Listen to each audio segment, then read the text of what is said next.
Assalamualaikum warahmatullahi wabarakatuh. Perkenalkan, nama saya Nur Amalia dari Prodi Pendidikan Sejarah Fakultas Keguruan dan Ilmu Pendidikan Universitas Riau. Nah, yang mana tujuan saya membuat video ini untuk memenuhi tugas mata kuliah Sejarah Asia Timur dengan dosen pengampu Bapak Dr. Ahmad M. Hum. Nah, di sini saya akan menceritakan sejarah singkat Cina masa dinasti dan Jepang masa kuno. Cina zaman dinasti. Cina adalah salah satu negara tempat lahirnya peradaban tertua di dunia. Dari temuan arkeologi dan antropologi, wilayahnya diperkirakan telah didiami oleh manusia purba sejak lebih dari 1 juta tahun lalu. Nah, sedangkan rezim monarki yang pernah berkuasa di Cina telah memerintah sejak era sebelum Masehi.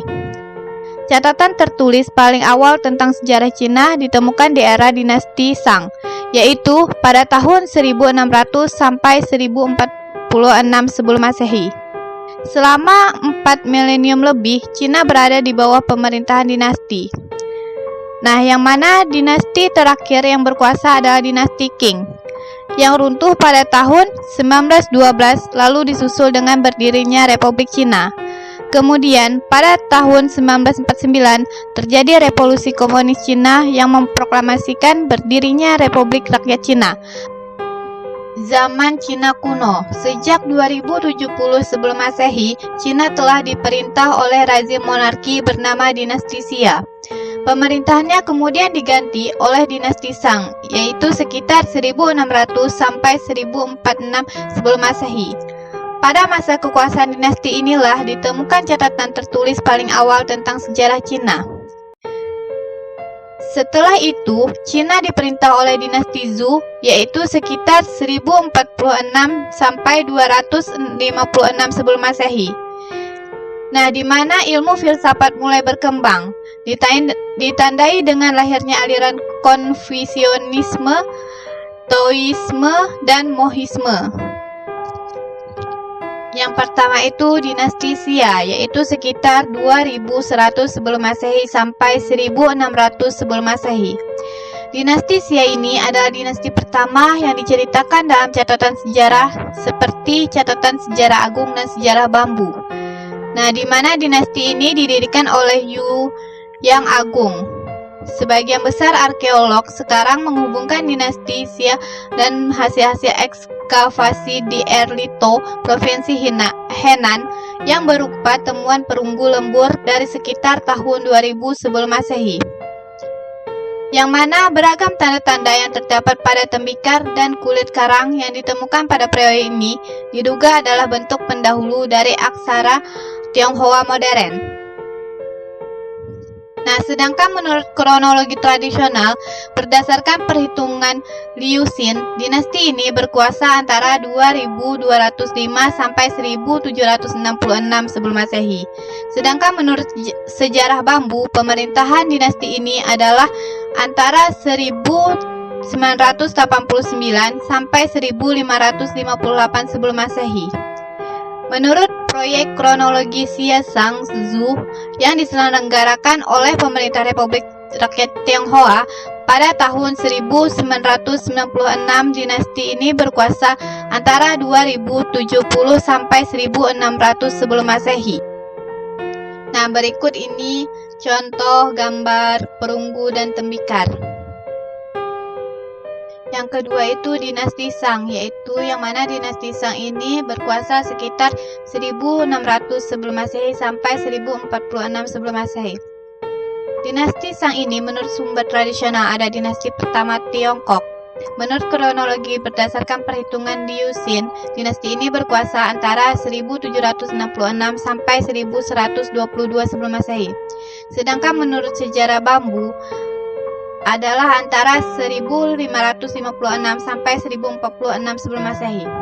Hasil dari proyek kronologi Xia Shang Zhu pada tahun 1996 menyimpulkan bahwa dinasti ini memerintah antara 1600 sampai 1046 sebelum Masehi. Informasi langsung tentang dinasti ini yaitu berasal dari inskripsi pada artefak perunggu dan tulang orakel. serta juga dari catatan sejarah agung yang disebut Siji, yaitu karya Simakian. Sedangkan temuan arkeologi memberikan bukti keberadaan dinasti Shang sekitar tahun 1600 sampai 1046 sebelum Masehi. Nah, yang mana terbagi menjadi dua periode. Yang pertama itu bukti keberadaan dinasti Shang periode awal, yaitu sekitar tahun 1600 sampai 1300 sebelum Masehi. Berasal dari penemuan-penemuan Erlito, Zhengzhou, dan Shengcheng. Sedangkan bukti keberadaan dinasti Shang periode kedua yaitu sekitar tahun 1300 sampai 1046 sebelum Masehi, atau yang disebut juga dengan periode Yin, yang mana berasal dari kumpulan besar tulisan pada tulang orakel. Berikut contoh gambar penemuan dari dinasti Shang, yaitu artefak perunggu dan tulang orakel, yang mana tulang orakel ini biasanya digunakan orang Cina sebagai untuk ramalan.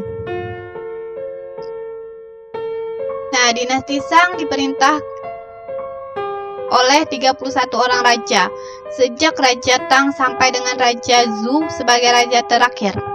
Nah, masyarakat Tiongkok masa ini mempercayai banyak dewa, antara lain dewa-dewa cuaca dan langit, serta dewa tertinggi yaitu yang dinamakan Shangti.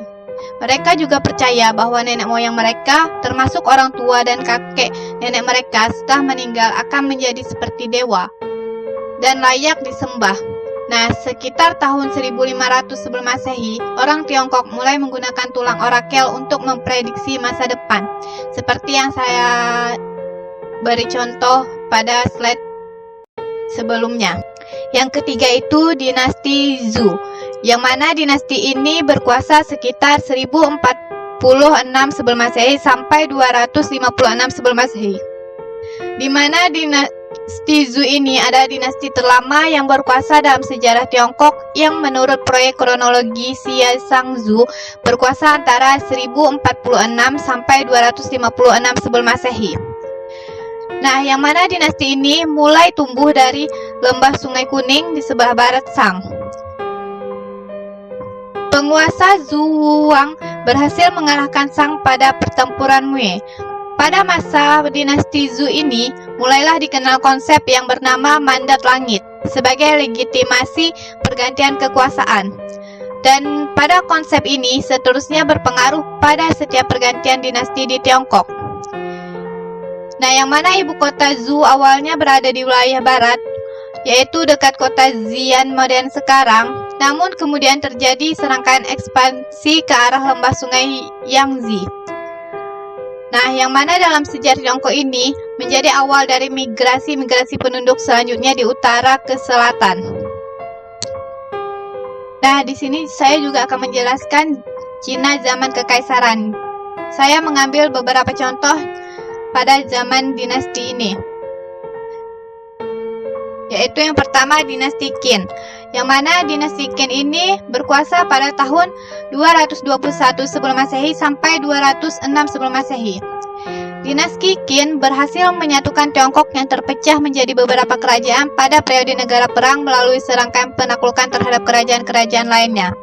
Nah, dengan penaklukan terakhir ini terhadap kerajaan Qin pada sekitar tahun 221 sebelum Masehi, Qin Shi Huang dinobatkan menjadi kaisar pertama Tiongkok, yaitu bersatu pada tahun tersebut.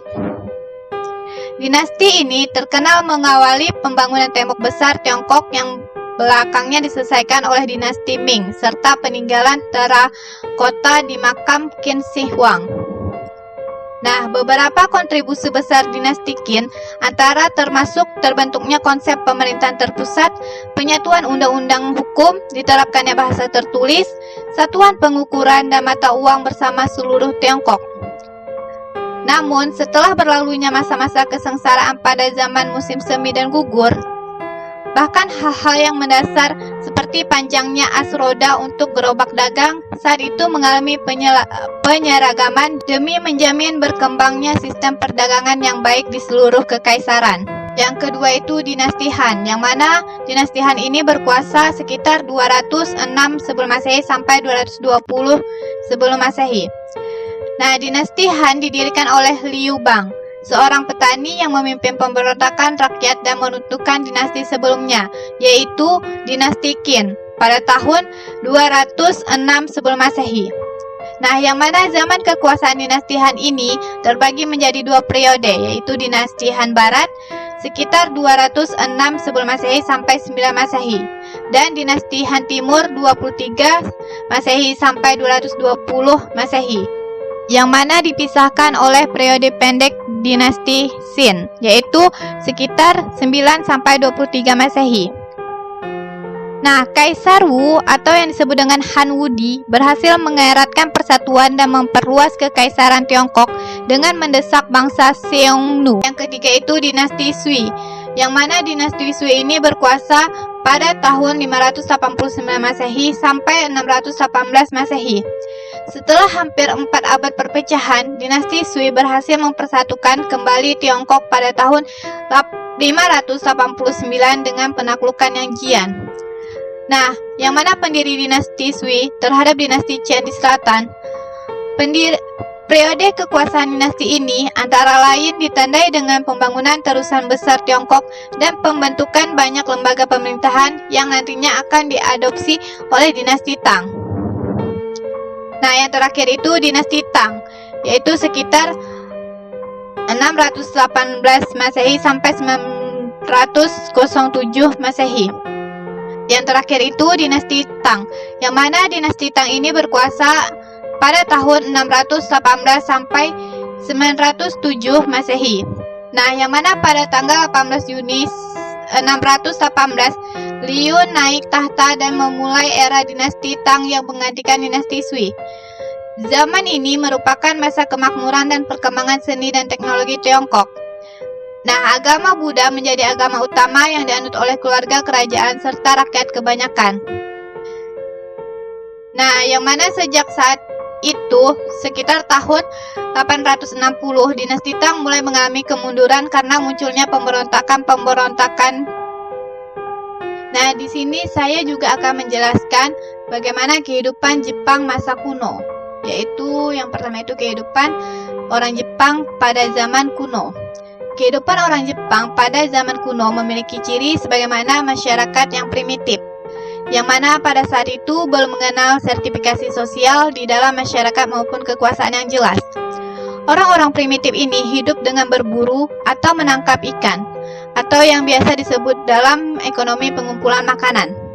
Nah, dalam sejarah Jepang, istilah zaman primitif ditafsirkan secara longgar untuk masa terhitung dari awal masa prasejarah, yaitu sekitar 300 tahun sebelumnya.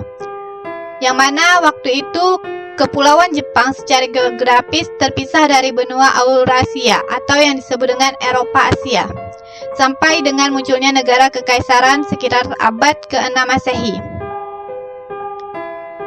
Secara terinci, zaman primitif ini terbagi menjadi periode Jomon, yaitu zaman Neolitik, zaman Yayoi, yaitu zaman perunggu, dan Kofun, yaitu zaman kubur-kubur basar. Tiap-tiap zaman ini akan terbagi-bagi sesuai mengikuti perubahan budaya yang tampak dari lirik-lirik arkeologis masing-masing periode tersebut. Masyarakat primitif adalah masyarakat yang belum mengenal sertifikasi sosial ataupun kekuasaan, dan dalam masyarakat pada periode Jomon yang berlangsung selama kurun waktu abad beberapa ribu tahun sebelum Masehi sampai dengan abad ketiga dan keempat sebelum Masehi. Daya cipta dan kesederhanaan manusia Jomon terungkap jelas pada bejana-bejana tembikar yang dikenal sebagai gerabah Jomon. Nah, dalam hal ini, bentuk maupun hasil, bejana Jomon sangat beraneka ragam dan ini merupakan suatu bukti bahwa di zaman itu, walaupun mereka memiliki kelebihan seperti itu, namun manusia Jomon ketinggalan jauh sebagai produser, yaitu yang mengingat pada saat yang sama pemeliharaan ternak, pertanian, dan penggunaan perkakas perunggu sudah dikenal dan diterapkan di Cina sejak abad ke-13 sebelum Masehi. Nah, kehidupan masyarakat tani. Pada masyarakat feodal di Jepang, golongan petani adalah golongan yang paling rendah dalam masyarakat. karena disebabkan oleh objek kehidupan feodal itu sendiri yang didasarkan pada daerah pertanian. Oleh karena itu, banyak petani hanya bekerja sebagai pengolah, namun tidak memiliki lahan pertanian sendiri. Selain itu, petani sebelum perang juga diidentifikasikan dengan masyarakat yang miskin, memiliki keterbelakangan budaya, serta terikat oleh ideologi yang dikembangkan kaum feodal. Nohun Sugi menanamkan pada diri petani yaitu suatu pandangan bahwa walaupun hidup sebagai petani itu berat dan penuh kesengsaraan, tetapi pengorbanan petani tidaklah sia-sia, karena petani merupakan ujung tombak dari negara dan masyarakat yang ada di Jepang. Nah, sebenarnya para petani sadar dan mengerti betapa tidak menguntungkannya pekerjaan sebagai petani. Akan tetapi, ideologi ini membantunya untuk bertahan. Pengaruh utama dari hubungan tuan buruh tani adalah karena tanpa haknya buruh tani atas tanah yang dikerjakannya dan hak pemilik tanah yang tidak dapat diganggu-gugat. Dengan kata lain, petani tidak memiliki hak tetap terus menjadi penyewa tanah sehingga mau tidak mau harus tunduk kepada tuan-tuan tanah mereka. Akan tetapi, semua itu berubah setelah pada masa Jepang modern. Sekarang ini, yang mana kehidupan petani mendapat perlindungan dari pemerintahan. Perlindungan tersebut dapat dilihat dari pembatasan masuk beras dari luar negeri atau pelindungan produk pertanian atau peternakan sehingga petani dapat terlindung dari persaingan harga dari produk luar negeri. Yang kedua itu yaitu kebudayaan Jepang pada masa kuno, yang mana kebudayaan Jepang pada masa kuno ini terbagi menjadi 3, yaitu Jepang zaman Yamato. Pada zaman kelima dibuka hubungan resmi antara Jepang dengan Cina. Sebagai hasilnya, kebudayaan dari Cina masuk ke Jepang melalui pakci. Kesusastraan, ilmu falak, obat-obatan, barang-barang masuk ke Cina. Melalui pakci, agama Buddha masuk ke Jepang. Agama Buddha masuk ke Jepang secara resmi pada tahun 552 Masehi. Ketika pakci mengirim sebuah patung Buddha emas dan berupa jilid Buddha Sutera kepada Tenno di Yamato. Tetapi atas dorongan klan Soga, agama Buddha berkembang di Jepang. Sejak saat itu, agama Buddha di Jepang mendapat kemajuan. Karena bangsa Jepang belum pandai menulis dan membaca, maka pada permulaan dalam perhubungan dengan Cina itu dipakai perantaraan orang-orang Korea dan orang-orang Cina itu sendiri. Akan tetapi, dengan lambat laun, bangsa Jepang belajar menulis dan membaca. Nah, setelah akhir abad kelima oleh pemerintah Jepang dilakukan dengan resmi pemakaian huruf Cina. Tetapi pegawai-pegawai untuk pekerjaan tulis-menulis sementara masih terdiri dari orang-orang Korea dan Cina yang menjadi orang kewarganegaraan Jepang. Nah, dengan masuknya kesusastraan Cina ke Jepang, filsafat Cina tersiar di kalangan orang-orang besar. Pengaruh Taoisme masuk pula ke Jepang. Yang kedua itu zaman Nara, yang mana zaman Nara ini merupakan puncak pertama dalam perkembangan budaya Jepang. Dari segi arsitektur, banyak bangunan atau kuil yang didirikan dengan meniru gaya bangunan Cina. Penulisan keduanya dilakukan dengan bantuan orang Cina dan Korea. Banyak hal yang bukan dari zaman purba dimasukkan ke dalamnya. Nah, diperkirakan kebohongan itu ditulis dengan tujuan politik dan agama untuk mempertinggi martabat kerajaan dan memberikan bukti adanya zaman purba kala. Mayosu ditulis dengan Mayogana, yaitu tulisan dengan struktur bahasa Cina tetapi menggunakan cara bahasa yaitu baca. Yang terakhir itu yaitu zaman Heian yang berkuasa sekitar 794 Masehi sampai 1185 Masehi. Nah, yang mana pada zaman Heian kebudayaannya masih mencontoh Cina, akan tetapi memasuki akhir abad ke-9 dinasti Tang mulai goyah. Karena pengaruh Cina makin berkurang, maka muncullah kebudayaan baru khas Jepang, yaitu yang disebut dengan Kokofubunka, di mana di bidang sastra lahirlah tulisan hiragana dan katakana untuk menggantikan mayogana atau yang disebut kanji yang dibaca dalam bunyi bahasa Jepang. Nah, huruf yang lahir pertama kali adalah katakana. Kemudian lahirlah hiragana yang diciptakan oleh Kobudaishi, yaitu karya-karya sastra yang berkembang pada zaman ini adalah waka. Atas perintah kaisar dibuatlah kumpulan waka yang disebut dengan Koken Wakasu. Yang paling terkenal saat itu adalah Genji Monogatari, kekarangan Murasaki Shikibu, yang menceritakan kehidupan di kalangan istana. Pada zaman ini dipakai bahasa Jepang klasik yang merupakan perkembangan dari bahasa Jepang kuno. Di sini yang terakhir saya akan membahas tentang perkembangan kekuatan politik pada zaman kuno. Saat itu Jepang terdiri dari daerah-daerah yang diperintah oleh gabungan-gabungan keluarga yang disebut dengan uji. Yang mana susunan masyarakat Jepang yang berinti pada uji harus diubah karena pertambahan penduduk yang tidak dapat dipertahankan lebih lama dan harus mengalami perubahan. Nah, ia mengubah susunan jabatan-jabatan tinggi di istana yang saat itu dijabat oleh kepala-kepala klan turun-temurun diganti dengan susunan baru. Dalam peraturan itu antara lain disebutkan supaya agama Buddha dihormati, keluhan rakyat harus diperhatikan dan mendapat penyelesaian yang adil. Petani-petani harus diperlakukan dengan baik dan sebagainya. Pembaharuan ini tidak mendapat perlawanan karena tidak menghapuskan sama sekali hak-hak istimewa yang tertumpuk pada golongan lapisan atas dari masyarakat. Orang-orang lapisan atas itu masih tetap dalam kedudukan yang menguntungkan, hanya dalam bentuk yang berubah. Sedangkan kedudukan rakyat jelata pada umumnya tidak bertambah baik. Dalam pembaharuan susunan pemerintahan itu, keluarga dari klan Fujiwara menciptakan kehidupan yang menggenggam kekuasaan yang sebenarnya di dalam negara. Walaupun pembaharuan dilakukan dengan mencontoh Cina, tidak semua yang dari Cina itu ditiru.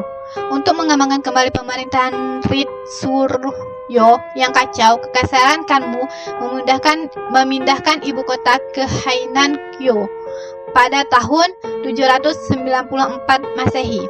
Pada zaman ini, tanah pribadi yang bebas pajak semakin bertambah, dan pajak yang seharusnya diberi kepada negara malah masuk ke bangsawan penguasa Son. Keluarga Fujiwara yang memiliki Son sangat banyak menjadi kaum penguasa yang paling berkuasa. Nah, sekian dari penjelasan saya tentang sejarah Cina zaman dinasti dan Jepang pada zaman kuno. Lebih dan kurang saya mohon maaf. Wabillahi taufiq wal hidayah. Assalamualaikum warahmatullahi wabarakatuh.